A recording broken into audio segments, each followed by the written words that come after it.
ಈ ಒಂದು ವಿಡಿಯೋ ಬಂದ್ಬಿಟ್ಟು ಬ್ರೆಸ್ಟ್ ಕ್ಯಾನ್ಸರ್ ಬಗ್ಗೆ ಒಂದಿಷ್ಟು ಮಾಹಿತಿ ತಿಳ್ಕೊಳ್ಳೋಣ. ಸೊ ಈ ಬ್ರೆಸ್ಟ್ ಕ್ಯಾನ್ಸರ್ ಅನ್ನೋದೇನಿದೆ, ಮೇನ್ಲಿ ಸ್ತನದ ಕ್ಯಾನ್ಸರು. ಇದು ಬಂದು ನಮ್ಮ ದೇಶದಲ್ಲಿ ಹೆಂಗಸರಲ್ಲಿ ಮೋಸ್ಟ್ ಕಾಮನ್ ಕ್ಯಾನ್ಸರ್ ಇದು. ಆ್ಯಂಡ್ ಇದ್ರದ್ದು ಯಾವ ಥರ ಡಯಾಗ್ನೋಸ್ ಮಾಡ್ತೀವಿ, ಏನಕ್ಕೆ ಬರುತ್ತೆ ಈ ಕ್ಯಾನ್ಸರು, ಟ್ರೀಟ್ಮೆಂಟ್ ಏನು, ಇದ್ರ ಬಗ್ಗೆ ಒಂದಿಷ್ಟು ಮಾಹಿತಿ ತಿಳ್ಕೊಳ್ಳೋಣ. ಸೊ ನಾನು ಹೇಳಿದ ಪ್ರಕಾರ ಈ ಬ್ರೆಸ್ಟ್ ಕ್ಯಾನ್ಸರ್, ಸ್ತನದ ಕ್ಯಾನ್ಸರ್ಸ್ ಏನಿದೆ, ಇದು one of the most common cancers ನಮ್ಮ ದೇಶದಲ್ಲಿ. ಸೊ ಯೂಶ್ವಲಿ ಇದು ಬಂದ್ಬಿಟ್ಟು ಒಂದು 60 ಇಯರ್ಸ್, 55-60 ಇಯರ್ಸ್ ಈ ಒಂದು ಏಜ್ ಗ್ರೂಪಲ್ಲಿ ಕಂಡುಬರುತ್ತೆ ಮೆಜಾರಿಟಿ ಆಫ್ ದ ಟೈಮ್ಸ್.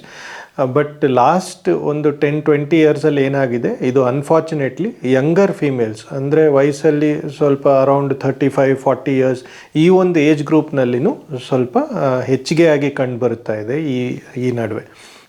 ಇದಲ್ಲದೆ because of life style, obesity ಅಂತ ಹೇಳ್ತೀವಿ, ತುಂಬಾ ಓವರ್ ವೆಯ್ಟ್ ಇರೋರು ಇಲ್ಲ ಫಿಸಿಕಲ್ ಆ್ಯಕ್ಟಿವಿಟಿ ಕಡಿಮೆ ಇರೋರಲ್ಲಿ ಇದೊಂದು ಬರೋ ಒಂದು ಸಾಧ್ಯತೆ ಇರುತ್ತೆ.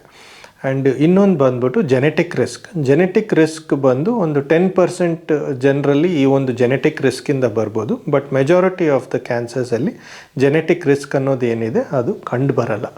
ಆ್ಯಂಡ್ ಸ್ತ್ರೀಯರಲ್ಲಿ ಈ ಚಿಲ್ಡ್ರನ್ ಇಲ್ಲ ಅಂದರೆ ಅವರು ಗರ್ಭವತಿ ಆಗಿಲ್ಲ, ಇಲ್ಲ ತುಂಬ ಅರ್ಲಿಯಾಗಿ ಪೀರಿಯಡ್ಸ್ ಸ್ಟಾರ್ಟ್ ಆಗೋದು, ತುಂಬ ಲೇಟಾಗಿ ಪೀರಿಯಡ್ಸ್ ಸ್ಟಾಪ್ ಆಗೋದು, ಈ ಥರದ್ದು ಸ್ತ್ರೀಯರಲ್ಲಿನೂ ಈ ಒಂದು ಕ್ಯಾನ್ಸರ್ದು ಇನ್ಸಿಡೆನ್ಸ್ ಏನಿದೆ ಸ್ವಲ್ಪ ಹೆಚ್ಚಿಗೆ ಆಗಿ ಕಂಡುಬರುತ್ತೆ.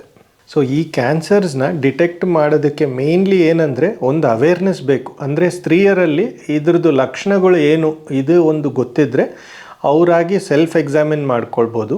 ಸೊ ಅವ್ರಿಗೆ ಈ ಲಕ್ಷಣಗಳು ಏನಿರುತ್ತೆ ಅಂದರೆ ಯೂಶ್ವಲಿ ಒಂದು ಅಬ್ನಾರ್ಮ್ಯಾಲಿಟಿ, ಸ್ಕಿನ್ ಚೇಂಜಸ್ ಇರ್ಬೋದು ಸ್ತನದ ಮೇಲೆ, ಇಲ್ಲ ಒಂದು ಚಿಕ್ಕ ಗಡ್ಡೆ ಥರ, ಆರ್ ಅಲ್ಲಿ ಯಾವುದಾದ್ರೂ ಒಂದು ಭಾಗದಲ್ಲಿ ಪೇಯ್ನ್ ಬರೋದು, ಇಲ್ಲ ನಿಪ್ಪಲ್ ಡಿಸ್ಚಾರ್ಜ್ ಆಗಿರ್ಬೋದು, ನಿಪ್ಪಲ್ ರೆಡ್ನೆಸ್ಸು, ಇಲ್ಲ ಪೇಯ್ನು, ಈ ಥರದ್ದು ಯಾವುದಾದ್ರೂ ಒಂದು ಚೇಂಜ್ ಕಂಡು ಬಂದರೆ ಅವರು ಆದಷ್ಟು ಬೇಗ ಇದು ಫಿಸಿಷಿಯನ್ ಹತ್ರ, ಡಾಕ್ಟ್ರ್ ಹತ್ರ ಹೋಗಿ ಅದನ್ನು ಟೆಸ್ಟ್ ಮಾಡಿಸ್ಕೋಬೋದು. ಸೊ ಈ ಥರ ಯಾವುದಾದ್ರೂ ಅರ್ಲಿ ಸೈನ್ಸು ಸಿಂಪ್ಟಮ್ಸು ಕಂಡು ಬಂದರೆ ಮೆಜಾರಿಟಿ ಆಫ್ ದ ಕೇಸಸಲ್ಲಿ ಇದು ಬೇಗನೆ ಪಿಕಪ್ ಆಗುತ್ತೆ. ಆ್ಯಂಡ್ ಕೆಲವೊಬ್ಬರಲ್ಲಿ ಈ ಕೈ ಕೆಳಗಡೆ ಆರ್ಮ್ ಪಿಟ್ಸ್ ಅಂತ ಏನು ಹೇಳ್ತೀವಿ, ಆ ಒಂದು ಜಾಗದಲ್ಲಿನೂ ಚಿಕ್ಕ ಗಡ್ಡೆಗಳ ಥರ ಕೆಲವೊಬ್ಬರಲ್ಲಿ ಕಂಡು ಬರುತ್ತೆ. ಸೊ ನೀವು ಎಕ್ಸಾಮಿನ್ ಮಾಡ್ಕೋಬೇಕಾದ್ರೆ ಬ್ರೆಸ್ಟ್ ಎಕ್ಸಾಮಿನೇಷನ್ ಒಂದೇ ಅಲ್ಲ, ನಿಮ್ಮ ಕೈ ಕೆಳಗಡೆನೂ ಒಂದು ಸರಿ ಎಕ್ಸಾಮಿನ್ ಮಾಡಿಕೊಂಡು ನೋಡಬೇಕು, ಅಲ್ಲೇನಾದರೂ ಲಂಪ್ಸ್ ಇದೆನೋ, ಇಲ್ಲ ನೋವು ಗಡ್ಡೆಗಳ ಥರ ಈ ಥರ ಏನಾದರೂ ಇದ್ದರೆ ಅದನ್ನೂ ನೀವು ಟೆಸ್ಟ್ ಮಾಡಿಸ್ಕೋಬೇಕು. ಸೊ ನೀವು ಆ ಥರ ಟೆಸ್ಟ್ ಮಾಡಿದಾಗ ಏನಾದರೂ ನಿಮಗೆ ಈ ಥರದ ಲಕ್ಷಣಗಳು ಕಂಡು ಬಂದರೆ ನೆಕ್ಸ್ಟ್ ಬಂದ್ಬಿಟ್ಟು ಅದು ಏನು ಅಂತ ಟೆಸ್ಟ್ ಮಾಡಬೇಕಾಗತ್ತೆ, ಅದು ಯಾವ ಥರದ ಲಂಪು ಏನು ಅಂತ ನೋಡಬೇಕಾಗತ್ತೆ. ಸೊ ಈ ಬೇಸಿಕ್ ಟೆಸ್ಟ್ ಬಂದ್ಬಿಟ್ಟು ಒಂದು ಮ್ಯಾಮೋಗ್ರಾಮ್ ಮಾಡ್ತೀವಿ ಇನಿಷಿಯಲಿ. ಈ ಮ್ಯಾಮೋಗ್ರಾಮ್ ಅನ್ನೋದು ಏನಿದೆ ಒಂದು ಎಕ್ಸ್ರೇ ಥರದ್ದು ಒಂದು ಇನ್ವೆಸ್ಟಿಗೇಷನು, ತುಂಬಾ ಇದು ಅಡ್ವಾನ್ಸ್ಡ್ ಇನ್ವೆಸ್ಟಿಗೇಷನ್ ಥರ ಇಲ್ಲ CT ಸ್ಕ್ಯಾನ್ಸ್ ಥರ ಅಲ್ಲ. It is a basic test, but ತುಂಬಾ ವ್ಯಾಲ್ಯೂಬಲ್ ಟೆಸ್ಟ್ ಅದು.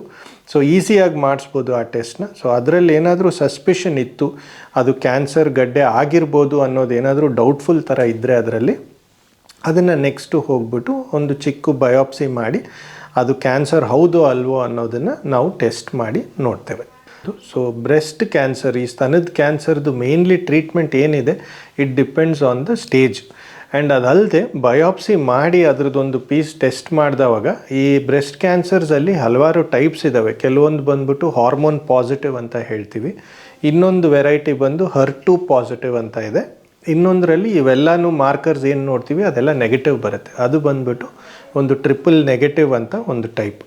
So depending on the type treatment ಮಾಡ್ತೇವೆ. ಯೂಶ್ವಲಿ ಈ ಟ್ರಿಪಲ್ ನೆಗೆಟಿವ್ ಮತ್ತು ಈ HER2 ಪಾಸಿಟಿವ್ ಟೈಪ್ ಏನಿದೆ ಇದು ಬಂದು ಒಂಚೂರು ಅಗ್ರೆಸಿವ್ ಟ್ಯೂಮರ್ ಟೈಪ್. ಸೊ ಅದರಲ್ಲಿ ಏನು ಮಾಡ್ತೀವಿ, even if it is an early stage ಆಗಿದ್ರೂ ಅದನ್ನು ಫಸ್ಟು ಇಂಜೆಕ್ಷನ್ಸ್ ಕೊಟ್ಬಿಟ್ಟು ಆದಷ್ಟು ಸೈಜ್ ಚಿಕ್ಕದು ಮಾಡಿ ಕಂಟ್ರೋಲ್ ಮಾಡಿಬಿಟ್ಟು ಅದಾದ ನಂತರ ಸರ್ಜರಿ ಮಾಡೋದ್ರಲ್ಲಿ ಬೆನಿಫಿಟ್ ಇಸ್ ಬೆಟರ್. ಸೊ ಆ ಥರ ಟ್ರೀಟ್ಮೆಂಟ್ ಡಿಸಿಷನ್ಸ್ಗೆ ಈ ಒಂದು ಸಬ್ ಟೈಪ್ ಏನಿದೆ ಅದನ್ನು ನೋಡೋದು ಬಹಳನೇ ಮುಖ್ಯ. ಅದನ್ನು ನೋಡಿಕೊಂಡು ಅದಾದ ನಂತರ ಸ್ಟೇಜ್ ನೋಡಬೇಕು.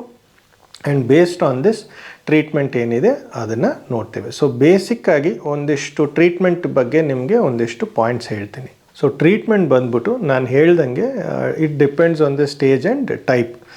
ಸೊ ಅರ್ಲಿ ಸ್ಟೇಜಸ್ಗೆ ಸರ್ಜರಿ ಮಾಡ್ಬೋದು ಅನ್ನೋ ಒಂದು ಸ್ಟೇಜಲ್ಲಿತ್ತು, ಆ ಒಂದು ಜಾಗದಲ್ಲಿ ಮಾತ್ರ ಕಂಡು ಬರ್ತಾ ಇದ್ದರೆ ಅದನ್ನು ಸರ್ಜರಿ ಮಾಡಿ ತೆಗೆದುಬಿಡ್ಬೋದು. ಆ್ಯಂಡ್ ಸರ್ಜರಿ ಮಾಡಬೇಕಾದ್ರೆ ನಾನು ಹೇಳ್ದಂಗೆ ಆರ್ಮ್ಪಿಟ್ಸಲ್ಲಿ ಕೈ ಕೆಳಗಡೆ ಆ ಭಾಗದಲ್ಲಿನೂ ಚೆಕ್ ಮಾಡಿ ನೋಡ್ತಾರೆ. ಯೂಶಲಿ ಬ್ರೆಸ್ಟ್ ಕ್ಯಾನ್ಸರ್ಸ್ ಏನಾದರೂ ಹರಡೋ ಅಂಥ ಒಂದು ಲಕ್ಷಣ ಇದ್ದರೆ ಫಸ್ಟು ಆ ಒಂದು ಆರ್ಮ್ಪಿಟ್ಟಲ್ಲಿ ಆಕ್ಸಿಲರಿ ನೋಡ್ಸ್ ಅಂತ ಹೇಳ್ತೀವಿ, ಅಲ್ಲಿಗೆ ಫಸ್ಟ್ ಹರಡೋದು. ಸೊ ಸರ್ಜರಿ ಮಾಡಬೇಕಾದ್ರೆ ಸರ್ಜನ್ಸ್ ಅದನ್ನು ಟೆಸ್ಟ್ ಮಾಡ್ತಾರೆ. ಅಲ್ಲೇನಾದರೂ ಹರಡಿದರೆ ಆ ಒಂದು ಜಾಗದಲ್ಲಿನೂ ಅದನ್ನು ಕ್ಲಿಯರ್ ಮಾಡಿಬಿಟ್ಟು ಅದಕ್ಕೆ ತಕ್ಕಂಗೆ ಟ್ರೀಟ್ಮೆಂಟ್ ಮಾಡಬೇಕಾಗತ್ತೆ. ಆ್ಯಂಡ್ ನೆಕ್ಸ್ಟ್ ಸರ್ಜರಿ ಅಲ್ಲದೆ ಇಂಜೆಕ್ಷನ್ಸ್ ಏನಿವೆ ಅದರಲ್ಲಿ ಕೀಮೊಥೆರಪಿ ಮಾಡ್ಬೋದು ಆ್ಯಂಡ್ ಟಾರ್ಗೆಟೆಡ್ ಥೆರಪಿ ಅಂತ ಮಾಡ್ತೇವೆ. ಸೊ ನಾನು ಮುಂಚೆ ವಿಡಿಯೋನಲ್ಲಿ ಹೇಳಿದ ಪ್ರಕಾರ in case it is a HER2 positive sub type ಅಂತ ಅಂದ್ಕೊಳ್ಳಿ. ಸೊ HER2 ಪಾಸಿಟಿವ್ ಸಬ್ ಟೈಪಲ್ಲಿ ಅದಕ್ಕಂತಲೇ ಒಂದಿಷ್ಟು ಟಾರ್ಗೆಟೆಡ್ ಇಂಜೆಕ್ಷನ್ಸ್ ಇರುತ್ತೆ.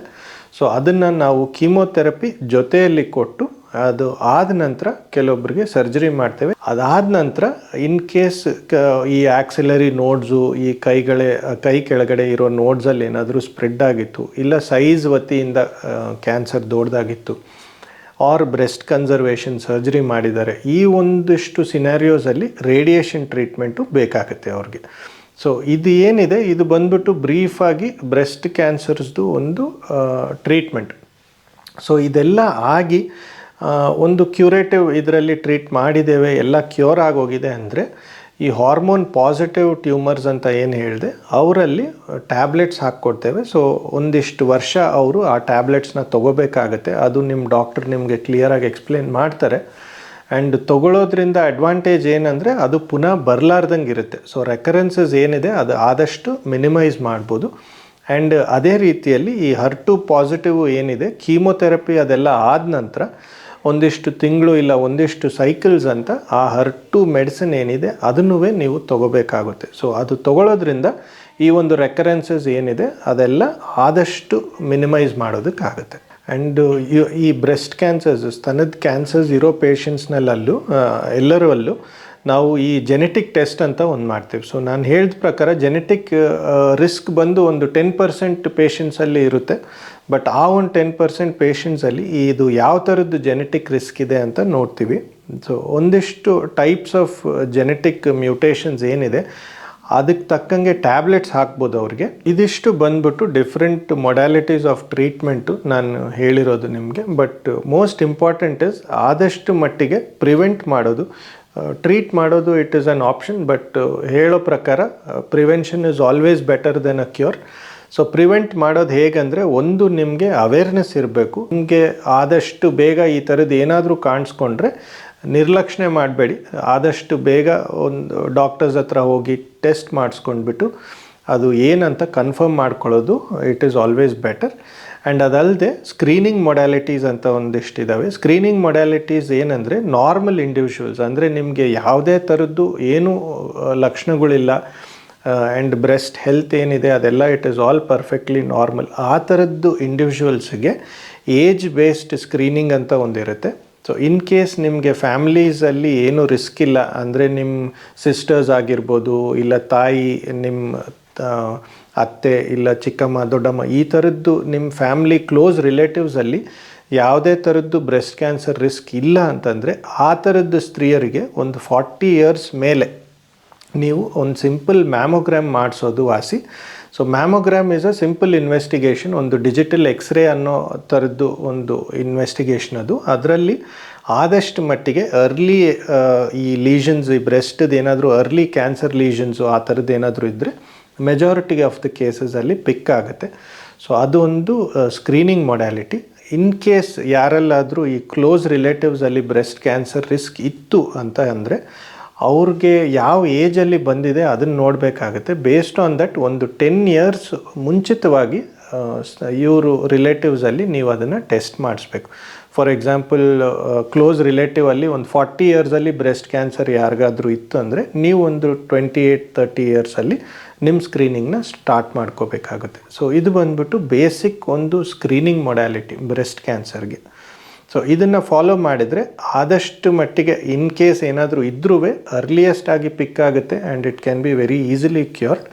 ಆ್ಯಂಡ್ ಏನೂ ಇಲ್ಲ ಅಂದರೆ ಅಟ್ಲೀಸ್ಟ್ ನಿಮಗೂ ಒಂದು ರೀಅಶ್ಯೂರೆನ್ಸು, ಏನು ತೊಂದರೆ ಇಲ್ಲ, breast health is all normal ಅನ್ನೋ ಒಂದು ರೀಅಶ್ಯೂರೆನ್ಸ್ ಇರುತ್ತೆ ನಿಮಗೆ. ತುಂಬ ಜನರು ಏನು ಮಾಡ್ತಾರೆ, ಒಂದು ಸರಿ ಟ್ರೀಟ್ಮೆಂಟು ಅದೆಲ್ಲ ಆದಮೇಲೆ ಫಾಲೋ ಅಪ್ಪು ಕರೆಕ್ಟಾಗಿ ಕೆಲವೊಬ್ಬರು ಫಾಲೋ ಅಪ್ ಮಾಡಲ್ಲ. ಫಾಲೋ ಅಪ್ ಮಾಡೋದು ನಿಮ್ಮ ಫಿಸಿಷಿಯನ್ ಆಗಲಿ, ನಿಮ್ಮ ಡಾಕ್ಟರು ಯಾವ ಥರ ನಿಮಗೆ ಫಾಲೋ ಅಪ್ ಹೇಳಿದ್ದಾರೆ ಅದನ್ನು ನೀವು ಕಂಪಲ್ಸರಿಯಾಗಿ ಫಾಲೋ ಅಪ್ ಮಾಡೋದು it is always better. Advantage ಏನಂದರೆ ಕರೆಕ್ಟಾಗಿ ಟೈಮ್ಲಿ ಆಗಿ ನೀವು ಫಾಲೋ ಅಪ್ ಮಾಡಿದಾಗ ಅವರು ಒಂದಿಷ್ಟು ಎಕ್ಸಾಮಿನೇಷನ್ ಮಾಡ್ತಾರೆ ಆ್ಯಂಡ್ ಯಾವುದಾದ್ರೂ ಚಿಕ್ಕ ಪುಟ್ಟ ಸ್ಕ್ಯಾನ್ಸ್ ಬೇಕಿದ್ದರೆ ಅದನ್ನು ಟೈಮ್ಲಿ ಆಗಿ ಮಾಡ್ತಾರೆ. ಸೊ ಹಾಗೆ ಮಾಡೋದ್ರಿಂದ ಏನಾಗುತ್ತೆ, ಇನ್ ಕೇಸ್ ಅನ್ಫಾರ್ಚುನೇಟಾಗಿ ಯಾರೆಲ್ಲಾದರೂ ರೆಕರೆನ್ಸಸ್ ಬರೋ ಥರದ್ದು ಏನಾದರೂ ಇತ್ತು ಅಂದರೆ ಈ ಒಂದು ಟೈಮ್ಲಿ ಫಾಲೋ ಅಪ್ ನೀವು ಸ್ಟ್ರಿಕ್ಟಾಗಿ ಫಾಲೋ ಮಾಡೋದ್ರಿಂದ ಅದು ಅರ್ಲಿಯಾಗೆ ಅದನ್ನು ಪಿಕಪ್ ಮಾಡ್ಬೋದು. And in case second time ಮತ್ತೆ ಕಂಡು ಬಂದ್ರೂ ಅದನ್ನು ಈಸಿಯಾಗಿ ಟ್ರೀಟ್ ಮಾಡ್ಬೋದು ಆ್ಯಂಡ್ ಅದು ಕ್ಯೂರು ಆಗುತ್ತೆ. ಸೊ ಅದು ಬಂದ್ಬಿಟ್ಟು ಬಹಳನೇ ಮುಖ್ಯ. ಆ್ಯಂಡ್ ಈ ಫಾಲೋ ಅಪ್ಪಲ್ಲಿ ನಿಮಗೆ ಒಂದಿಷ್ಟು ಲೈಫ್ ಸ್ಟೈಲ್ ಮಾಡಿಫಿಕೇಷನ್ಸು, ಡಯಟ್ ಬಗ್ಗೆ ಆ್ಯಂಡ್ ಆ್ಯಕ್ಟಿವ್ ಆಗಿರೋದು, ಈ ಎಕ್ಸಸೈಸಸ್ಸು ಇದನ್ನೆಲ್ಲನೂ ಹೇಳ್ಕೊಟ್ಟಿರ್ತಾರೆ. ಅದು ಮಾಡೋದು also it is very important. Active life style and healthy diet ಇದು ಬಂದುಬಿಟ್ಟು ರೆಕರೆನ್ಸಸ್ ಪ್ರಿವೆಂಟ್ ಮಾಡೋದ್ರಲ್ಲಿ it is very important. And in case surgery ಆಗಿದೆ ಯಾರೆಲ್ಲಾದರೂ ಪೇಷಂಟ್ಸಲ್ಲಿ ಸ್ತನದ ಸರ್ಜರೀಸ್ ಆಗಿರೋರಲ್ಲಿ ಒಂದಿಷ್ಟು ಆರ್ಮ್ ಎಕ್ಸಸೈಸಸ್ ಅಂತ ಹೇಳ್ಕೊಟ್ಟಿರ್ತಾರೆ ನಿಮಗೆ. ಕೆಲವೊಬ್ಬರು ಆ ಎಕ್ಸಸೈಸಸ್ನ ಹೋಗ್ತಾ ನೆಗ್ಲೆಕ್ಟ್ ಮಾಡ್ತಾರೆ. ಅದನ್ನು ನೆಗ್ಲೆಕ್ಟ್ ಮಾಡಬೇಡಿ.